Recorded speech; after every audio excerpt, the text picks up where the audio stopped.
Bon matin les petits lapins, et bonsoir on va dire aujourd'hui, car comme je vous expliquais en fin de semaine passée, cette semaine est un peu particulière, beaucoup de réunions, beaucoup de travail sur le terrain, et aussi un petit peu aussi une prévision là, d'aller en territoire, et donc aujourd'hui c'est une journée particulièrement longue, constructive mais longue, et donc je mets cette capsule en ligne relativement tard.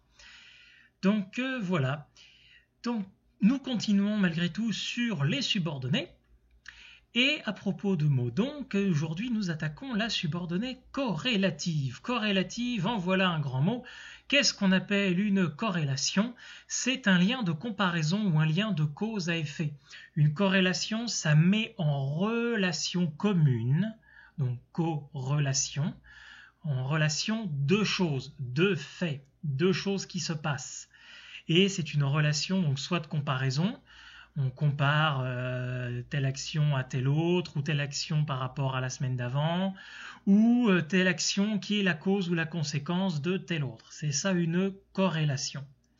Et donc la corrélation, elle se fait entre quoi? Elle se fait entre un fait exprimé dans la phrase principale et un fait exprimé dans la phrase subordonnée. Donc la subordonnée corrélative, elle modifie le sens, car évidemment une corrélation, soit on compare, soit l'une est la conséquence de l'autre, mais dans tous les cas, ça change profondément le sens de la phrase principale. On ajoute, c'est pas simplement un ajout d'information, on modifie vraiment le sens. Donc comme on modifie le sens, on ne peut pas déplacer. Si on déplace la subordonnée corrélative, ça ne marche pas. Les faits sont plus dans le bon ordre, ou la comparaison ne tient plus, ça ne marche pas. Alors on peut enlever, évidemment, on peut enlever la subordonnée corrélative. La phrase principale prise toute seule a encore du sens, mais le sens s'en trouve très profondément modifié. Donc comme toutes les subordonnées, il y a un subordonnant qui est ici le mot que, qui est précédé d'un adverbe corrélatif. Un adverbe corrélatif, c'est quoi? Vous allez voir, vous les connaissez, mais ça dépend, en fait, si on fait une comparaison ou s'il y a une relation de cause à effet. Voyons d'abord une comparaison. Donc on compare le fait de la phrase principale, que l'on dit enchâssante, qui est surligné en vert, et celui de la phrase subordonnée enchâssée, qui comme d'habitude sera surligné en gris. Le verbe de la subordonnée est au mode indicatif. C'est quoi un mode? Il y a deux modes principaux dans la conjugaison française, l'indicatif qu'on utilise 98% du temps, et le subjonctif qu'on utilise les 2% restants, dans le cadre d'une subordonnée, mais pas toutes. Et je n'approfondirai pas plus que ça lors de cette capsule, mais c'est une petite introduction aux capsules qui vont suivre dans les semaines qui viennent. Une fois qu'on en aura terminé avec la phrase, je m'attaquerai à la conjugaison et il me faudra alors aborder le subjonctif. Mais donc dans une subordonnée corrélative comparative, c'est l'indicatif. Le mode indicatif, c'est le mode de conjugaison qu'on utilise tout le temps, quasiment. Donc elle est introduite par donc la subordonnée corrélative comparative, elle est introduite par un adverbe de comparaison, un adverbe corrélatif, suivi du subordonnant que. Aussi avec quelque chose entre les deux, que, moins égale à quelque chose que, plus que, autant que, d'autant plus que, davantage que, mieux que, pire que, etc., etc., etc., il y en a d'autres. Donc des exemples, cela qui est beaucoup plus grand que je ne le pensais. La phrase principale, c'est cela qui est grand. Mais là, on compare ce fait-là, le fait que le lac soit grand, on le compare à autre chose, c'est-à-dire je pensais qu'il n'était pas si grand que ça. Donc cela qui est beaucoup plus grand que je ne le pensais, on a l'adverbe beaucoup, les deux adverbes même beaucoup plus, grand, que je ne le pensais, subordonnée comparative, corrélative comparative. J'ai détesté son attitude avec les autres, autant que je me suis senti atteint par ses insultes. C'est-à-dire que j'ai été autant insulté de son attitude envers les autres que j'ai été insulté de ses paroles envers moi. Il s'est passé deux faits, les deux faits sont égaux, je l'ai mal pris dans les deux cas. Mais voilà, phrase principale, j'ai détesté son attitude avec les autres, subordonnée, autant que je me suis senti atteint par ses insultes. Il y a eu moins de cas déclarés cette semaine qu'il y en a eu la semaine dernière. Il y a eu peu de cas déclarés cette semaine. Il y a eu moins de cas qu'il y en a eu la semaine dernière. Principal, moins de cas. Donc moins de cas pris tout seul, ça pourrait avoir du sens. Il y a moins de cas déclarés cette semaine, certes, mais là on ajoute le comparatif que la semaine dernière. On ajoute la précision. Donc voilà. J'ajoute un petit rappel. Attention, la subordonnée, je le rappelle, c'est une phrase syntaxique. Donc ça prend un sujet et un prédicat composé d'un verbe et de son extension. S'il n'y a qu'un seul adjectif après l'adverbe, on n'est pas en face d'une subordonnée, c'est un simple adjectif comparatif, comme dans la phrase « il est plus riche que moi ». Là, il est riche, c'est pas une phrase, c'est juste un adjectif. Simple adjectif comparatif, je vous ramène à ma capsule sur les adjectifs pour plus de détails. Voilà donc pour la partie comparaison, le rôle de comparaison de la subordonnée corrélative. Mais elle peut aussi avoir donc exprimé une relation de cause à effet. Donc la relation de cause à effet, c'est quoi? Il y a une cause et une conséquence. Alors la petite notion, ce qu'on appelle la causalité. Donc en français c'est important, mais pour certains d'entre vous, vous l'avez sûrement vu en univers social, en histoire, avec en relation des faits. Une cause, c'est un fait qui en provoque un autre, qui en entraîne un autre.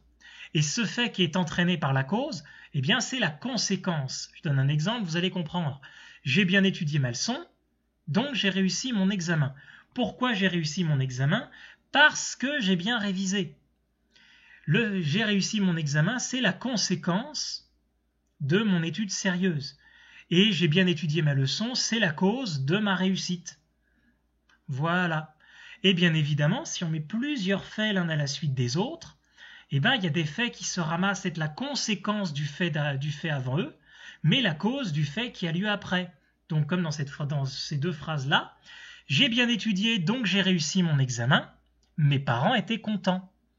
Pourquoi j'ai bien réussi? Parce que j'ai bien étudié. J'ai bien étudié, le fait que la bonne étude que j'ai faite, c'est la cause de ma réussite. La réussite est la conséquence de mon étude. Mais mes parents étaient contents. C'est la conséquence de ma réussite. Ils étaient contents pour moi, ils étaient fiers de moi. Donc le fait que mes parents soient contents, c'est la conséquence de ma réussite. Donc ma réussite à mon examen, qui était la conséquence de mon étude, s'est retrouvée être la cause de la fierté de mes parents. Donc vous voyez, tout est une question de faits qui se suivent, qui s'enchaînent dans le temps.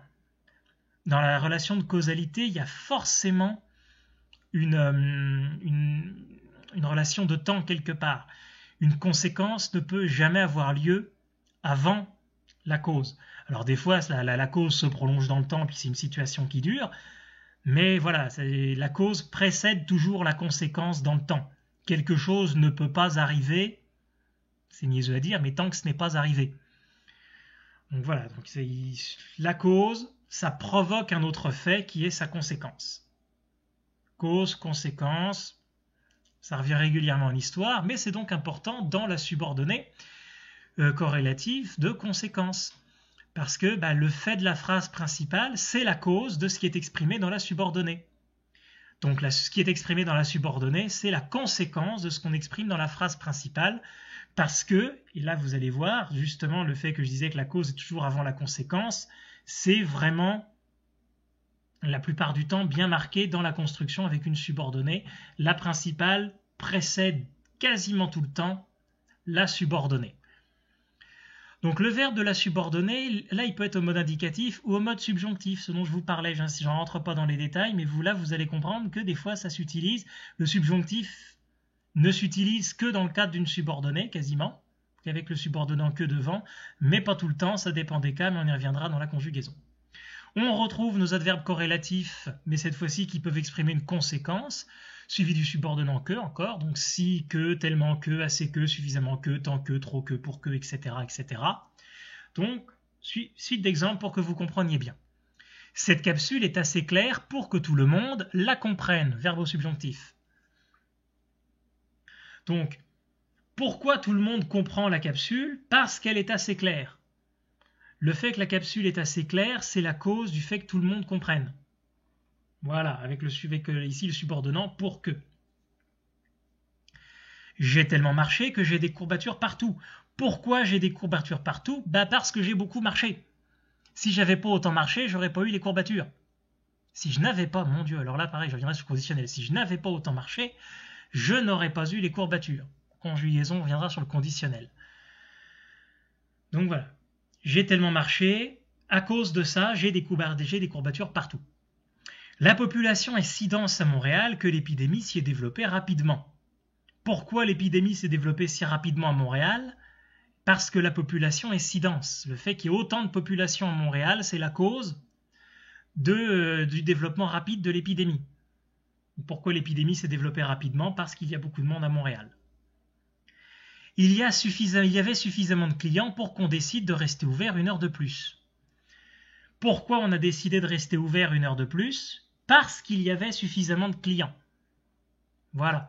Donc le fait qu'il y ait beaucoup de clients, c'est la cause de notre décision de rester ouvert 1 heure de plus. On a décidé de rester 1 heure de plus à cause du nombre de clients. Cause, conséquence. Voilà. Est-ce que c'est bien clair pour tout le monde? De toute façon, cause-conséquence, j'aurai l'occasion d'y revenir au travers d'autres exemples en français. Le jour où je me mettrai aux capsules d'histoire, je vais vous assommer de causes et de conséquences, car l'histoire n'est qu'une suite d'événements en ayant entraîné d'autres. C'est vraiment au cœur un petit peu des suites et puis des opérations intellectuelles développées en univers social. Il nous reste à voir 2 autres types de subordonnés. Mais donc voilà, aujourd'hui, c'était la subordonnée corrélative qui mettait en relation 2 faits, un exprimé dans la phrase principale, un autre exprimé dans la subordonnée, donc soit en comparant les deux, soit en faisant le lien entre les deux, la subordonnée étant souvent la conséquence d'une cause exprimée dans la phrase principale. Voilà le résumé de ce qu'il faut retenir de la subordonnée corrélative. Demain, je devrais avoir le temps de continuer de faire une nouvelle capsule pour avancer un petit peu dans les subordonnées. Il nous en reste 2. Peut-être aurai-je même le temps de faire ces fameux subordonnées complétifs qui sont absolument pas difficiles, mais il y a de très nombreux cas, donc la capsule pourrait être un peu longue. D'ici demain, eh bien, je vous souhaite de bien vous porter et ça va bien aller.